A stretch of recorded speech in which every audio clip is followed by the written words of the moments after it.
大家好啊！歡迎大家咧都係收睇呢個嘅風林一周，又係我 Wallace 吓。咁咧就收到個留言啦，就話咧我呢個節目可唔可以有時都喺賽前啊去做一啲嘅戰術分析啊，或者係甚至估下波啊咁。咁我都好多謝呢個意見吓，咁我都會即係考慮。咁啊未必會話成日都做。咁但係咧嚟緊歐霸方面咧，我都會即係今日咧想喺賽前講下點樣睇曼聯對熱刺呢場啊，可以話非常非常非常重要嘅波。咁不過咧喺講呢個嘅曼聯之前咧嚇，我都想先恭喜下呢個水晶宮先啦。咁因為咧其實我之前嗰集咧都講咧，我係心裏邊係希望水晶宮贏嚇。咁但係咧我就話。曼城咧就始終即係理性上又好似係實力高一線，咁但係咧其實一場過嘅波咧，從來都係即係好難話估得中，因為變數太多啦。咁我覺得當然嚇，即係喺今屆嘅即係英國足總杯決賽咧，即係馬莫殊時刻咧就係可以話最決定性啦。咁你一個嘅攀平十二碼射唔入。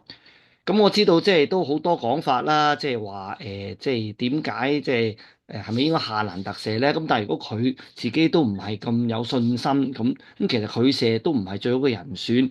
咁或者咧，即係揾迪布尼射，可能就係比較合理啲嚇。咁不過咧，有時啲嘢都係事後睇翻啦。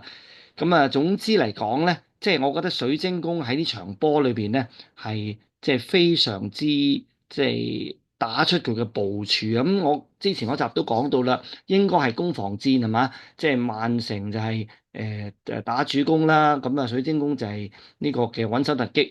咁事實上咧，都睇到即係水晶宮好多時咧係即係連放棄咗個中場嗰個嘅地域啊。咁啊有你曼城係攞住個波啊咁所以咧就即係曼城係79%嘅控球。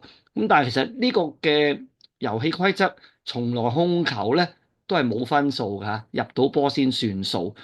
咁啊，其實喺水晶宮嚟講咧，就艾斯啦，就一球係即係奠定咗個勝局啦。咁跟住其實譬如好似阿文尼奧斯啦嚇，都係打得非常之好。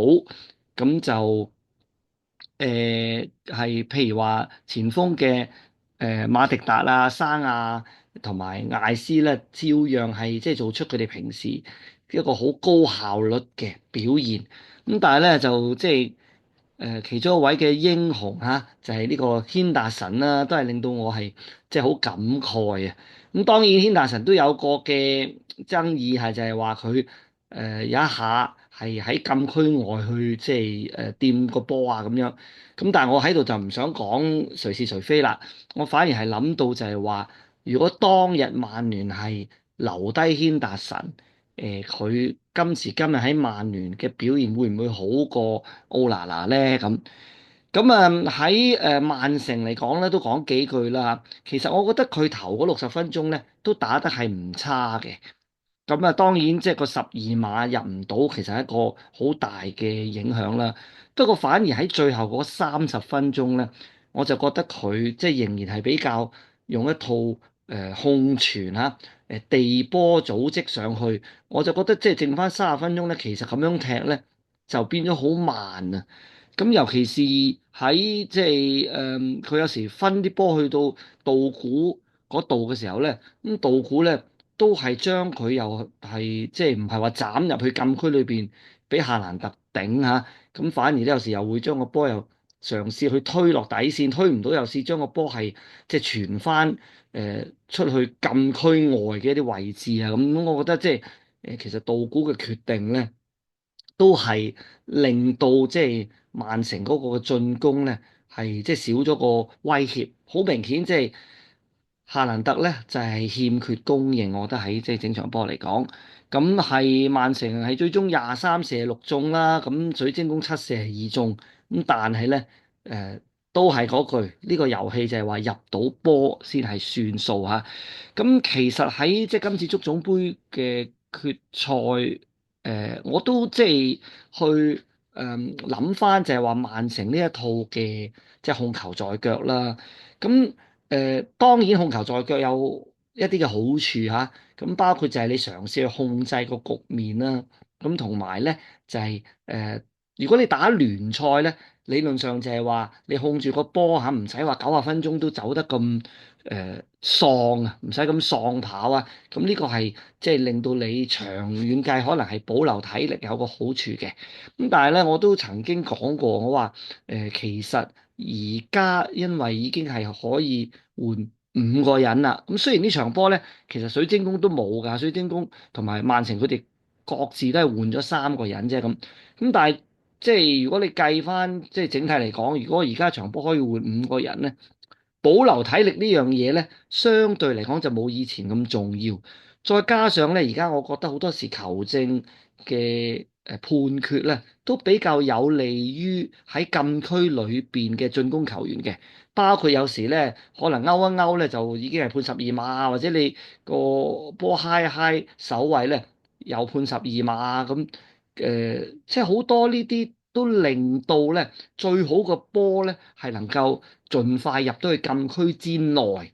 咁呢個咧就會係對於進攻方面咧係有個嘅優勢啊。基於而家即係好多時球證同埋球例嗰個嘅即係偏重啊，咁所以我就覺得咧，雖然坦白講，我覺得咁係未必最好睇嘅足球，但係好多時咧就不如即係早啲係將個波譬如話斬入去啊，或者甚至有時好似曼城呢場波咁。去到最後30分鐘，誒、即係我都同意啊足球通講嘅，即係佢講到話水晶宮咧好多時，即係佢一個突擊，跟住就即刻馬上就龜縮㗎啦嚇，就翻去。咁但係點解曼城冇辦法爭取到呢個機會咧？我同阿足球通嘅睇法都係一樣，就係、曼城佢仍然係中意喺後場嗰度組織啊，咁變咗個反擊唔夠快。可以想象就係話，如果喺呢場嘅決賽嚇，曼城係多啲打啲直線嘅長傳，令到嗰個快擊係快翻嘅時候，咁嘅時候其實水晶嗰陣時都未必回防回得切嘅。咁所以我只係講到就係話，似乎而家現代足球咧，都真係要多翻一啲長傳啊，兩翼斬中啊，甚至有時咧喺禁區外面嘅施射啊，咁樣係要多翻呢啲嘅元素。咁你話係咪好睇嘅足球咧？咁未必係，咁但係就冇辦法，始終呢個遊戲就係話入到波先算贏。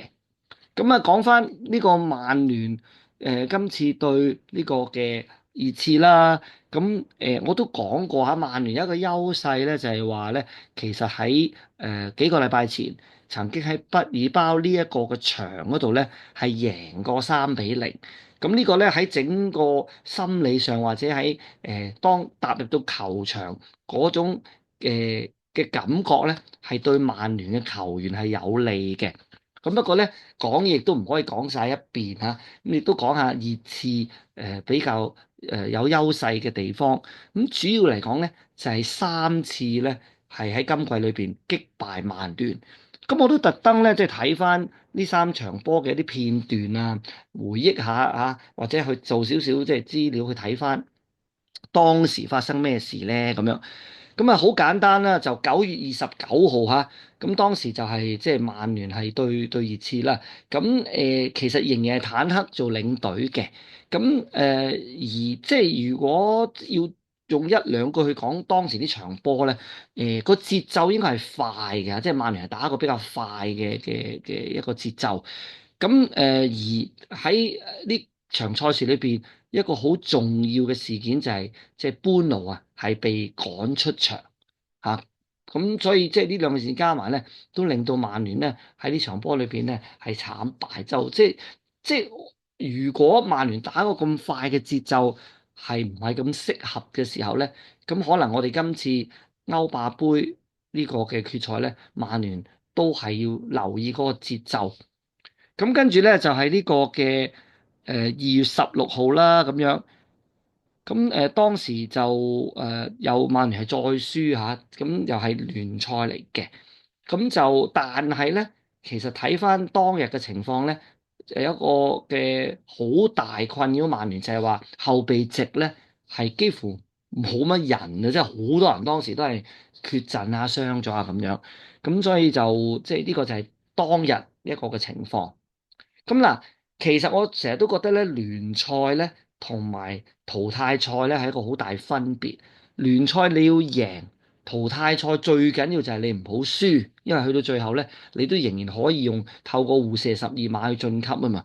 咁所以咧，更加有參考價值嘅咧，或者咧就係12月19號聯賽杯8強啊。咁當時咧，其實咧，嗰個嘅情況，兩隊波啊係非常非常非常之接近嘅。咁就結果即係熱刺係即係僅僅你可以話僅僅贏咗啦咁樣。咁但係咧呢個亦都表示咗喺一個淘汰賽嘅對壘底下咧，其實曼聯同熱刺真係好近啊！誒、好啦，咁啊講翻即係今次即係呢個嘅決賽，我自己點睇啦？咁我就覺得咧嗱，首先即係曼聯同埋熱刺咧都有傷兵嘅問題啦。咁呢個我覺得即係大家都拉勻㗎啦，大家都各自有一啲嘅主力球員係傷咗嘅。咁所以我就覺得唔好喺即係嚟緊呢個賽事裏邊咧去用傷兵去做一個理由啊，因為就熱刺方面都係有傷兵。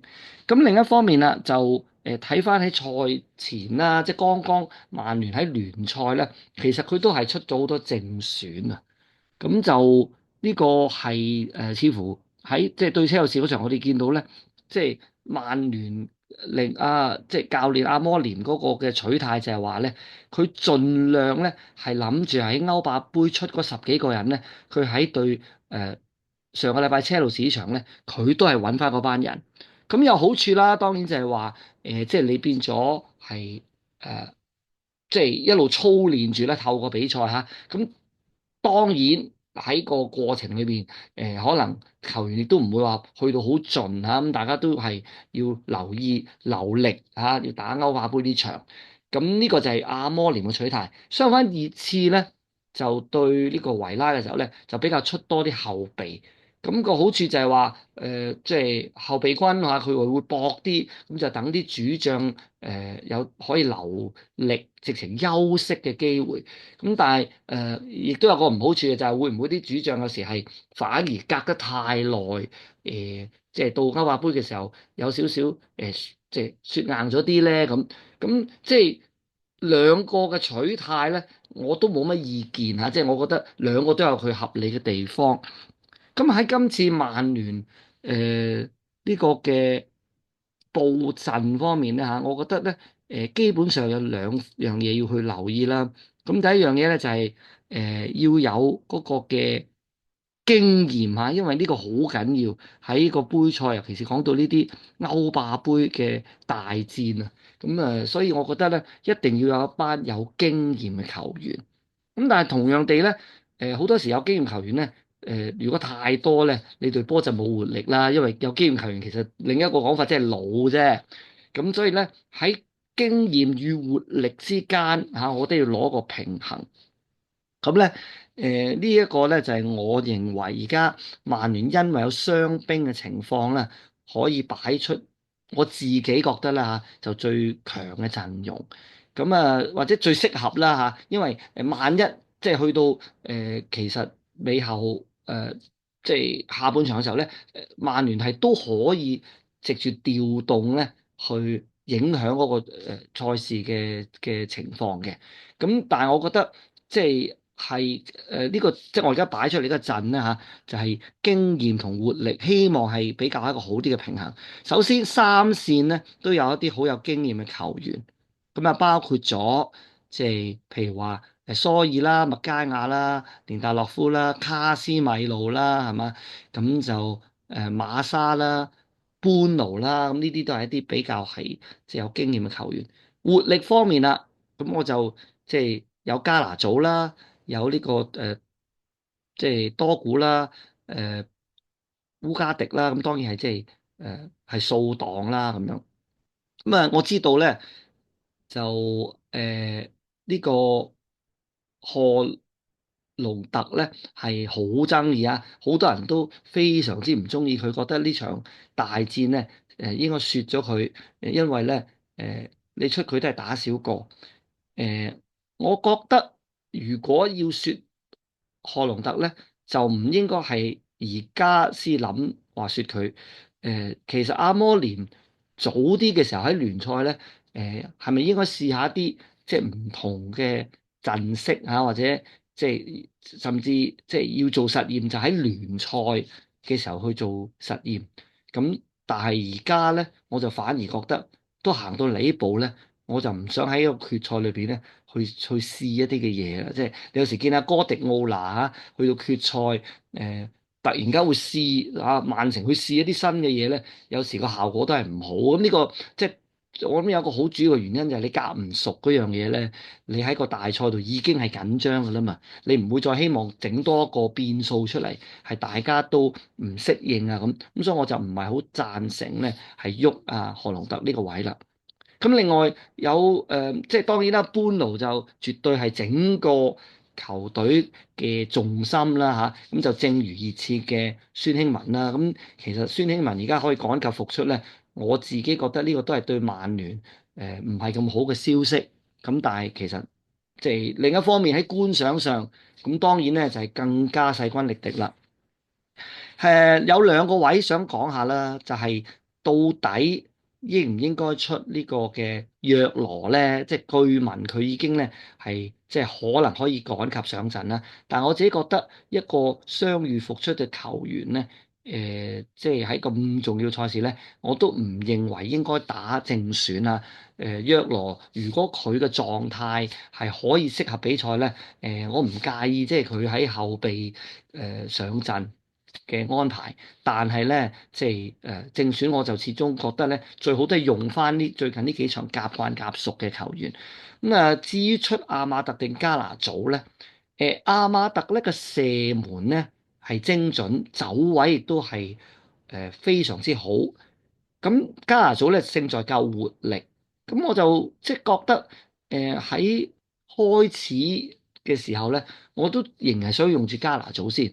好多時咧，即係有佢喺前面去即係四圍奔跑下咁樣咧，就即增加翻球隊嗰個突擊嘅能力，或者嗰個突擊嘅活力應該咁講啊。咁但係咧，我其實係好中意阿馬特，我都覺得咧，即係阿馬特呢場嘅決賽應該要上陣。咁我就希望係即係後備上陣啦。始終阿馬特即係傷愈復出唔係真係咁耐嘅啫。咁同埋我覺得呢個球員咧，佢都係傾向。誒，即係唔係話一啲好，即係非常話強壯啊，即係可以跑足120分鐘。我覺得佢都唔係嗰隻啊，我寧願係比較喺下半場嗰啲嘅時間調佢入嚟。咁甚至如果要加時嘅時候咧，咁阿馬特都有充足嘅體力去繼續比賽嘛。咁所以咧，我就會覺得，譬如阿馬特啊、孟治啊、呢啲球員咧，我係希望係後備嘅上陣。咁至於話今次嘅決賽有冇咩預測邊個贏咧？我諗我唔預測啦，因為咧我係曼聯球迷，我就梗係會有私心㗎啦。亦都會影響我判斷嘅。我只係希望曼聯贏啊，我就唔預測邊個會贏得到。咁就希望大家中意呢條片啦，like 啦、share 啦同埋 subscribe 嘅。咁我哋繼續啊去睇下嚟緊歐霸杯曼聯嘅狀況。拜拜。